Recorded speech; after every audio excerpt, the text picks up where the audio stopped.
నమస్తే. ప్రస్తుతం మనతో పాటు సీనియర్ జర్నలిస్ట్ దాము బాలాజీ ఉన్నారు. ఆయనతో మాట్లాడదాం. నమస్తే సార్. నమస్తే. ఈ పాస్టర్‌కి సంబంధించి ఇంకొక వాదన కూడా వినిపిస్తుంది. ఏంటి అంటే పాస్టర్ ప్రవీణ్ హెడ్‌లైట్ లేకుండా చాలా దూరం ప్రయాణించారు. అది మనం సీసీ కెమెరాలో కనిపిస్తూ ఉంది.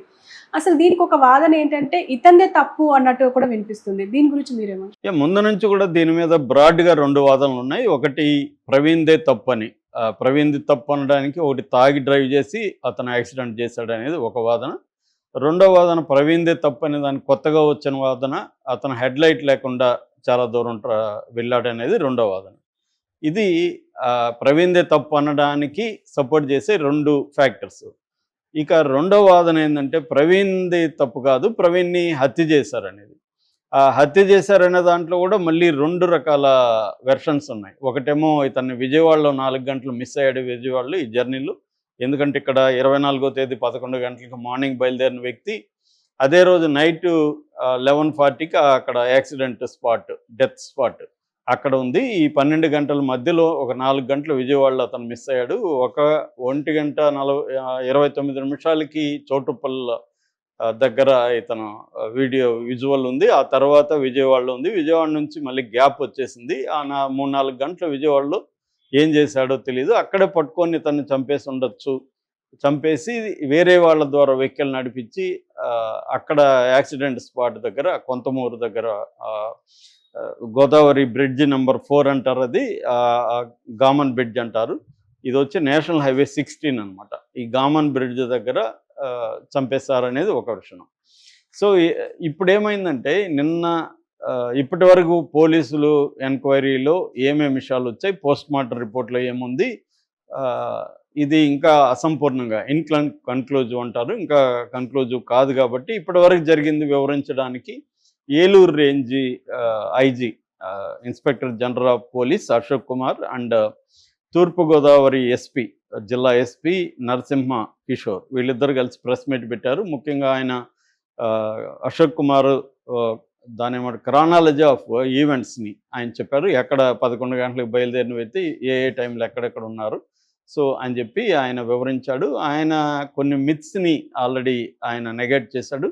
ఒకటి, ఇతని బాడీ మీద ఒక బూటు ముద్ర ఉంది అని ముందు నుంచి, అది లేదని చెప్పాడు. ట్రాఫిక్ ఆర్టీ వాళ్ళ దగ్గర కూడా ఎగ్జామిన్ చేసాము, అదైతే లేదని చెప్పాడు.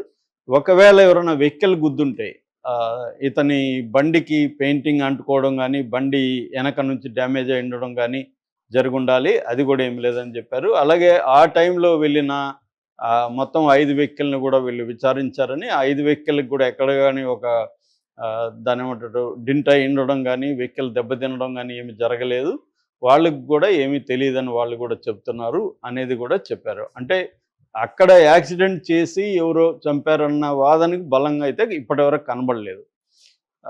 అది ఒకటి. రెండవది, ఎక్కడెక్కడ గాయాలు ఉన్నాయి కూడా ఆయన నిన్న పోస్ట్ మార్టం రిపోర్ట్ ఇప్పటివరకు వచ్చింది, అది సమగ్రంగా లేదు, ఇంకా పూర్తి రిపోర్ట్ రావాలి. ఇప్పటివరకు వచ్చిన దాంట్లో కాళ్ళు చేతులకి ఒక అబ్రేజివ్ ఇంజురీస్ అంటారు. అబ్రేజివ్ అంటే దోక్కుపోయి గీక్కుపోయి అలాగా అబ్రేజివ్ ఇంజురీస్ ఉన్నాయి.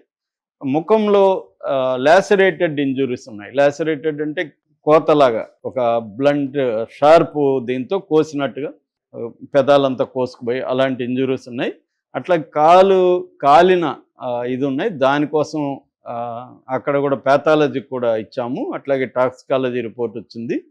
ఇంకొంత ఎఫ్ఎస్ఐ ఫోరెన్సిక్ సైన్స్ ల్యాబ్ విజయవాడలో రిపోర్ట్ రావాల్సి ఉంది అనేది ఆయన చెప్పాడు. దాని తర్వాత సీసీటీవీలని అనలైజ్ చేసే బాధ్యత నరసింహ కిషోర్కి ఇచ్చారు. ఈయన మొత్తంగా ఓవరాల్గా కంప్లీట్గా 16 సీసీటీవీ ఫుటేజీలను ఆయన అనలైజ్ చేస్తూ చూపించారు. ఆ సీసీటీవీ ఫుటేజీలు కూడా ఒక్కొక్క దాన్ని 50 ఫ్రేములుగా విభజించారు. ఈచ్ ఫ్రేమ్ని వాళ్ళు అనలైజ్ చేస్తూ చెప్పారు. ఈ అనాలిసిస్లో ఏంటంటే కొవ్వూరులో మాత్రమే ఆయన క్లోజప్లో బండిని మెల్లగా తోసుకుపోతున్న విజువల్ కొవ్వూరు టోల్గేట్ దీంట్లో ఉంది. మిగతా వాటిలో పాస్ అవుతున్న విజువల్స్ మనకు కనబడ్డాయి. సో ఆయన చెప్తున్న దాని ప్రకారం, మనకు కనబడే దాని ప్రకారం గొట్టిపాడు దగ్గర నుంచి హెడ్లైట్ పనిచేయడం మానేసింది. సో గొట్టిపాడు ఎక్కడుంది? విజయవాడకి 65.4 కిలోమీటర్ల దూరంలో గొట్టిపాడు ఉంది. గొట్టిపాడు నుంచి డెత్ స్పాట్కి ఎంత దూరం ఉందంటే 234 కిలోమీటర్లు ఉంది. అంటే ఈయన రాత్రి టైంలో అంటే 9:30 తర్వాత నైట్ టైంలో నేషనల్ హైవే 16 మీద హెడ్లైట్ లేకుండా 234 కిలోమీటర్లు ప్రయాణించారు. ఇది ఖచ్చితంగా క్రైమ్ కూడా. అకార్డింగ్ టు మోటార్ వెహికల్ చట్టం కింద కూడా నేరం. సో మామూలుగా సిటీలోనే అలో చేయరు మనకి వెహికల్స్కి లైట్ లేకపోతే. అలాంటిది నేషనల్ హైవే మీద హై రిస్క్. టూ వీలర్ అంటే మామూలుగా కారుతోనే నైట్ డ్రైవ్ చేయాలంటే వెరీ వెరీ రిస్క్. ఇవాళ అయితే ఎట్లా ఉంటాయంటే అటుపక్క లైట్లు ఎల్ఈడీలు ఇవన్నీ వచ్చేసి అసలు కళ్ళు. మొన్న కూడా వేరే ఫ్రెండ్తో నేను నైట్ వెళ్తే కొద్ది దూరం బయటికి నేషనల్ హైవే మీద ఆ డ్రైవర్ ప్రొఫెషనల్ డ్రైవరే అతను ఆగిపోతున్నాడు, వెహికల్ని ఆపేస్తున్నాడు. అతని వల్ల గల ఎదురుగా వచ్చేవి కంప్లీట్గా బ్లైండ్ అయిపోతుంది ఐస్. ఆ స్థాయిలో ఉంటే మనోడు అదే లైట్ లేకుండానే వెళ్ళిపోయాడు. అంటే అతని పాయింట్ ఆఫ్ వ్యూలో నుంచి చూసినప్పుడు అతనికి ఎక్కడో ఆగిపోయింది, గొట్టిపాడు దగ్గర ఆగిపోయింది. అతను ఎక్కడైనా పోయి ఆ టైంలో రిపేర్ చేయించుకోవాలంటే అతను బద్దకించుండొచ్చు, దగ్గరలో ఏమీ లేకపోవచ్చు హైవేలో. సరే మెల్లగా వెళ్ళిపోదాంలే అని కూడా అనుకోవచ్చు. ఇలాంటివి చాలా జరుగుతుంటాయి. మనం అందరూ చేస్తాం, నేను కూడా నాతో సహా అందరూ మనం తెలిసి కూడా కొన్నిసార్లు ఏం కాదులే వెళ్ళిపోదాం ఒక్కసారికి అనే ఇది జరుగుతుంటుంది. చాలాసార్లు ఏమి కాకుండా ఉండొచ్చు. కానీ మనం అందుకనే రూల్స్ ఎందుకు పెట్టుకున్నాం అంటే 99 సార్లు ఏమి కాకపోవచ్చు కానీ 100వ జరగచ్చు. అందుకనే ఎప్పుడు రూల్స్ ఎందుకు ఉంటాయంటే నువ్వు 100% ఒక్కసారి కూడా బ్రేక్ చేయొద్దు రూల్ని. ఒకసారి బ్రేక్ చేస్తే రెండోసారి చేద్దాం అనిపిస్తుంది. నువ్వు 99 సార్లు తప్పించుకోవచ్చు, 100సారి నువ్వు దొరికిపోవచ్చు. అందుకనే రూల్స్ అనేవి ఫ్రేమ్ చేస్తారు. సో ఇతను అదైతే తప్పు ఉంది. ఇతన్ని ఇష్టపడే వాళ్ళు, ఇతను సపోర్ట్ చేసేవాళ్ళు కూడా దీని పట్ల మాత్రం వ్యతిరేకత చూపిస్తున్నారు. ఇక్కడ మళ్ళీ ఇంకొక కుట్ర థియరీ ఉంది. అసలు ఈ బైక్లో పోయిందే అతను కాదన్నప్పుడు లైట్ అతనిది కాదు కదా ఇంకా బాధ్యత. సో ముందే విజయవాడలో ఇతను చంపేసి ఉంటే, విజయవాడలో ఎందుకంటే ఇతను 3-4 గంటలు మిస్ అయ్యాడని చెప్తున్నారు పోలీసులు. విజయవాడలో ఇతను పట్టుకొని చంపేసి ఉంటే, ఈ బైక్ మీద వేరే వాళ్ళు వెళ్ళుంటే, గొట్టిపాడు నుంచి వెళ్ళిన వ్యక్తి ఇతను కాదు కాబట్టి ఇతని నెగ్లిజెన్స్ అని ఎలా చెప్తారు అనేది ఒక కాన్స్పిరసీ థియరీ, కుట్ర థియరీ. సో ఇక్కడ ఇంతకుముందు కూడా ఒక వీడియోలో చెప్పుకున్నట్టుగా ప్రధానంగా 2 వర్గాలుగా విడిపోయారు. ఈ పాస్టర్ ప్రవీణ్కి యాంటీ వర్గమేమో ఇతంది తప్పుని నిరూపించడానికి ట్రై చేస్తుంది. దాంట్లో ఒకటేమో మందు తాగాడు, అది విజయవాడలో ఇప్పుడు అది దొరికింది కాబట్టి, ఆ సాగు దొరికింది కాబట్టి విజయవాడలో ఇతను 3-4 గంటలు ఆగి మందు తాగి వెళ్ళాడు అనేది ఒకటి.